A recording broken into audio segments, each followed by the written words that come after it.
इस साल रेसलमेनिया के बाद पॉसिबली डब्ल्यूडब्ल्यूई का दूसरा सबसे बड़ा शो समर स्लैम होने वाला है बस अब से कुछ ही दिन में, जिसको आप सुबह सुबह संडे को देख सकते हो 4:30 बजे उन्हीं चैनल पर, उसी प्लेटफॉर्म पर जहां पर आप रॉ स्मैकडाउन के शोज को एंजॉय करते हो। और आज इस वीडियो में पूरे कार्ड के बारे में हम लोग बात करेंगे, कौन से मैचेस होंगे शो पर। और पूरे कार्ड को देखने के बाद मैं ये तो बोल सकता हूं कि एक भी मैच ऐसा नहीं है जिसके पीछे हम ये बोलें कि कोई स्टोरी लाइन नहीं है। एक्चुअल में जो कार्ड पर मैचेस हैं उसके पीछे डेवलपमेंट बहुत सारी हुई है। और आज इस वीडियो में हम बात करेंगे उन सरप्राइजेस के बारे में जो कि पॉसिबल होंगे समर स्लैम में, और क्या होंगे मैचेस के रिजल्ट्स, मतलब कि my result predictions for summer slam 2024। तो फिर देर किस बात की, शुरू करते हैं। Okay, hello chatters, my name is Rohit and you are watching wrestle chatter. Intercontinental championship के लिए match Sami Zayn versus Bron Breakker के बीच में अब इनकी स्टोरी लाइन को चलते हुए एक अच्छा खासा टाइम हो गया है। इससे पहले भी पीपीवी के ऊपर हमने इन दोनों सुपरस्टार्स के बीच मैच देखा जहां पर ब्रॉन ब्रेकर मैच को नहीं जीत पाया। और जब मैं उस मैच का रिव्यू वीडियो भी आई थी तो मैंने यही बोला था कि ऐसा देख के लगा कि ब्रॉन ब्रेकर एक बहुत तगड़ी फोर्स है, लेकिन अचानक से वो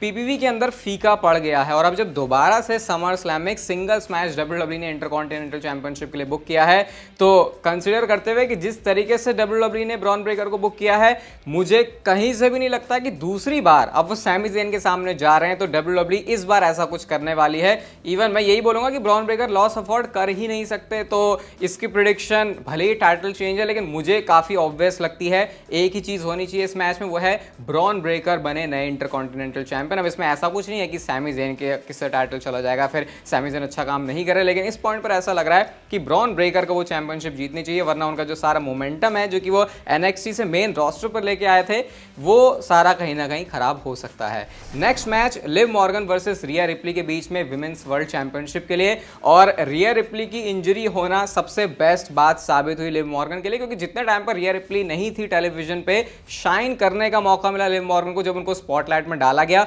और अच्छी तरीके से उन्होंने वो काम भी किया। अब सिंपल सी बात है, इस मैच में एक बहुत ही क्रूशियल रोल प्ले करने वाले हैं डोमिनिक मिस्ट्रियो। अगर गलती से भी आपको ऐसा लगता है कि मंडे नाइट रॉ में लिव मॉर्गन को उन्होंने उल्टी सीधी बातें बोल दी, अब वो पूरी तरीके से रिया रिप्ली की साइड हो चुके हैं, तो शायद आप डब्ल्यूडब्ल्यूई को थोड़ा सा गलत समझ रहे हो। अभी भी मुझे ऐसा लगता है कि डोमिनिक मिस्टीरियो का इसमें बहुत कुछ रोल होने वाला है, और इस मैच की एंडिंग क्या होगी वो डोमिनिक मिस्टीरियो के ऊपर डिपेंड करता है। और सबसे बड़ी बात यह कि क्योंकि अभी अभी रिया रिप्ली वापस आई हैं, लिव मॉर्गन वर्सेस रिया रिप्ली एक ऐसी फ्यूड डब्ल्यूडब्ल्यूई को मिली है विमेंस डिवीजन के लिए जो कि डेवलप कर पाना, स्पेशली विमेंस रोस्टर की मैं बात कर रहा हूं, थोड़ा सा मुश्किल हो जाता है। लेकिन सारे फैंस का इसमें इंटरेस्ट है, वो डिफरेंट एंगल की वजह से भी जो डब्ल्यूडब्ल्यूई दिखा रही है रिसेंटली, तो मुझे नहीं लगता यहां पे कि रिया रिप्ली चैंपियनशिप जीतने वाली है, सिर्फ इस रीजन की वजह से कि अभी इनकी फ्यूड को, इनकी स्टोरी लाइन को और आगे लेके जाना है। तो अगर वो टाइटल चेंज हो गया तो कहीं ना कहीं लिव मॉर्गन के मोमेंटम के लिए वो धक्का होगा, और ऐसा लगेगा कि अब रिया रिप्ली और लिव मॉर्गन का आपस में बिजनेस ही क्या है। तो मेरे हिसाब से बेस्ट फॉर बिजनेस होना चाहिए कि लिव मॉर्गन यहां पर चैंपियनशिप रिटेन करें, और शायद यही चीज समर स्लैम में भी होगी। इसके बाद नेक्स्ट मैच है यूनाइटेड स्टेट्स चैंपियनशिप के लिए Logan Paul versus LA Knight के बीच, और जो चीज मैंने Bron Breakker versus Sami Zayn के मैच के लिए बोली, वही चीज मैं इस मैच के लिए भी बोलूंगा कि एले नाइट, काफी लोग चाह रहे हैं भाई ये बंदा टाइटल जीते मेन रोस्टर में आके, अब हम सब लोग इसको देखना चाहते हैं। बहुत टाइम पहले उनकी फ्यूड रोमन रेंस के साथ भी हुई थी चैंपियनशिप के लिए, ऑब्वियसली उस पॉइंट पर एले नाइट नहीं जीते, लेकिन स्पॉटलाइट में आने का काम उस फ्यूड ने कर दिया था। अब क्योंकि मैच होने वाला है क्लीवलैंड में, तो भले ही मैं आपसे ये कह रहा हूं कि एले नाइट को जीतना चाहिए, लेकिन क्या वो जीतेंगे अब देखो, क्योंकि क्लीवलैंड में है तो आप एक्सपेक्ट कर सकते हो उनके यार दोस्त, क्या पता उनके भाई जेक पॉल ही अपीयरेंस कर दें और इसकी वजह से लोगन पॉल को कुछ फायदा हो। अपने ब्रास नकल का वो हमेशा यूज करते हैं, रेफरी को डिस्ट्रैक्ट करने, सारे जो टैक्टिक हैं वो होंगे लोगन पॉल की तरफ से, लेकिन फिर भी अब मुझे लगता है कि वो मूवमेंट है, समर स्लैम वाला शो है, एक बड़ी स्टेज पर ही हम हमेशा से देखना चाहते हैं कि एले नाइट चैंपियनशिप जीते, क्योंकि जब भी उनको स्पॉटलाइट पर डाला, जब भी उनको स्टेज दिया तो उन्होंने हमेशा डिलीवर करके दिया है। तो मुझे लगता है ये मौका होना चाहिए एले नाइट के लिए। तीसरा ही टाइटल डिफेंस होगा लोगन पॉल का, और उनकी मम्मी ने शायद सही कहा था कि जितना कम टाइटल डिफेंड करोगे उतनी ज्यादा चांसेस होंगे चैंपियनशिप अपने पास रखने के। तो शायद अपनी मम्मी की बात वो मान नहीं रहे इस बार, और मुझे ऐसा लगता है कि जो एले नाइट है वो नए चैंपियन बन जाएंगे समर स्लैम में।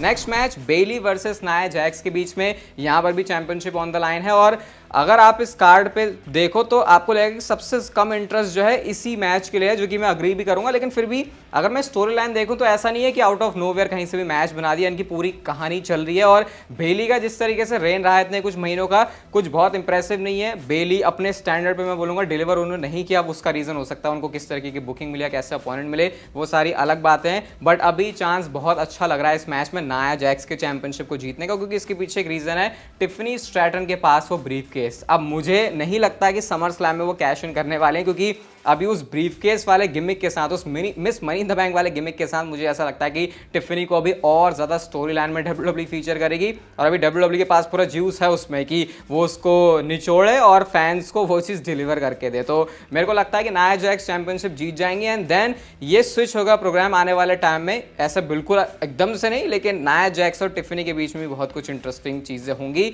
अभी तो ऐसा लग रहा है कि टिफनी का मूड होता है कैश इन करने का, लेकिन वो नाया जैक्स की वजह से रुक जाती है। लेकिन जब नाया जैक्स के पास ही चैंपियनशिप आ जाएगी तो वो एक इंटरेस्टिंग सिचुएशन होगी और मुझे लगता है कि शायद इस मैच में यहाँ पर एक टाइटल चेंज होने वाला है। अगला मैच वर्ल्ड हैवीवेट चैंपियनशिप के लिए डेमियन प्रीस्ट वर्सेस गुंथर। अब इस मैच को लेकर मुझे लगता है मेरे साथ साथ हर एक डब्ल्यूडब्ल्यूई फैन को कंफ्यूजन है कि डेमियन प्रीस्ट का रेन भी अच्छा रहा है, अब ये बंदा चैंपियनशिप कैसे हारे। लेकिन गुंथर जो कि इतने लंबे टाइम से इंटरकॉन्टिनेंटल चैंपियन भी रहा था, अब वो रेसलमेनिया में हार गया। उसके बाद से अब डब्ल्यूडब्ल्यूई ने उनको पहला बड़ा मौका दिया है और गुंथर वो बंदे जो कि यूजुअली मैचेस में हारते नहीं है। तो इस मैच को प्रिडिक्ट करना बहुत ही ज्यादा मुश्किल है। अगर आप बोल रहे हो डेमियन प्रीस्ट जीतेगा या आप बोल रहे हो गुंथर जीतेगा, तो हर एक उस रीजन के पीछे एक लॉजिकल रीजन है कि क्यों हम एक सुपरस्टार को पिक कर रहे हैं। शायद ऐसा हो सकता है इस मैच के एंड में जो असिस्टेंस है जजमेंट डे की तरफ से वो मिल जाए, लेकिन उस चीज का फर्क नहीं पड़ता। अगर गुंथर किसी मैच में है और उनको मैच जीतना है तो फिर वो जीत के ही रहते हैं। ये हमने पास्ट में उनके मैच में देखा कितने ज्यादा ये फिजिकल हो जाते हैं। अब तो इन्होंने स्टोरी लाइन से भी जो इंटरेस्ट है वो भी डेवलप कर दिया। पहले ऐसा लग रहा था कि एक one of kind of match है कि जैसे लाइव इवेंट में मैच हो जाता है वैसा, लेकिन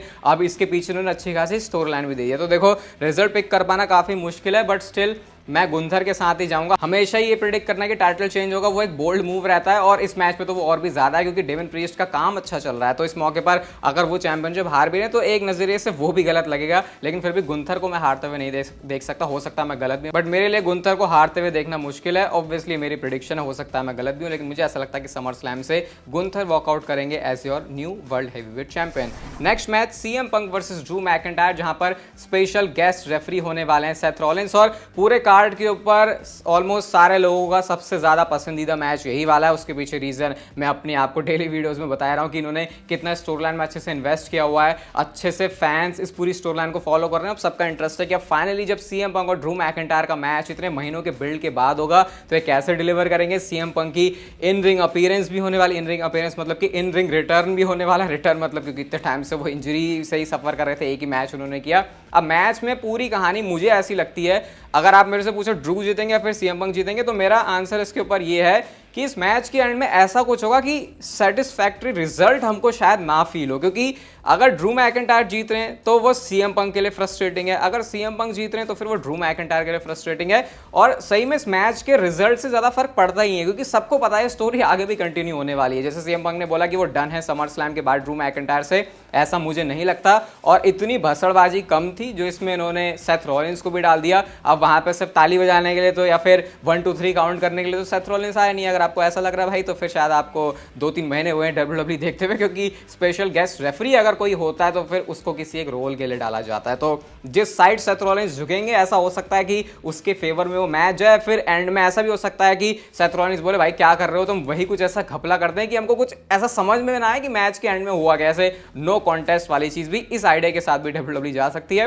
बट अगर एक नाम मुझे पिक करना हो, अगर कुछ रिजल्ट आ रहा है पेपर के ऊपर, तो मुझे लगता है कि वो सीएम पंक के फेवर में जा सकता है। इस वजह से क्योंकि सीएम पंक का दूसरा ही मैच है और ड्रू मैकिंटायर को और ज्यादा जलाने वाला काम भी किया जा सकता है यहाँ पे। और ये चीज दूसरे साइड पर भी है, वही चीज अगर ड्रू मैकिंटायर जीते तो सीएम पंक के केस में होगा। तो दोनों हाथ मुझे लगता है लड्डू वाले सिचुएशन, कोई भी रिजल्ट हो जाए, बट एक नाम पिक करना तो शायद वो नाम सीएम पंक हो सकता है। बाकी ड्रू भी जीत गए तो स्टोरी लाइन तो इनकी आपको पता है कमाल की वैसे भी होने वाली है। इसके बाद अगला मैच है अनडिस्प्यूटेड चैंपियनशिप के लिए solo Sikoa versus Cody Rhodes. और अगर ये मैच मेरी इस वीडियो की तरह मेन इवेंट में ही होगा समर स्लैम में, तो फिर आपको पता है इस मैच की एंडिंग में क्या होने वाला है। सबको पता है, सिंपल सी बात है, लोगों के लिए स्मैकडाउन के लेवल का मैच है, लेकिन इसको समर स्लैम के कार्ड पर डाला है। और सोलो सिकोवा ने बार बार जिस तरीके से टीज किया है रोमन रेंस को कि भाई कुछ उखाड़ना है तो आके उखाड़ ले, मैं ट्राइबल चीफ हूं, मैं हेड ऑफ द टेबल हूं। अपनी बहुत सारी डेली वीडियोस में तो मैंने आपको बता ही दिया कि क्या रूमर्स या स्पेकुलेशन है। अगर अब मैं अपना इसके ऊपर पूरा एक थॉट दूं, क्योंकि प्रेडिक्शन वीडियो में यही है कि मेरे को क्या लग रहा है, तो भाई देखो सिंपल सी बात है, इस मैच के एंड में क्या होगा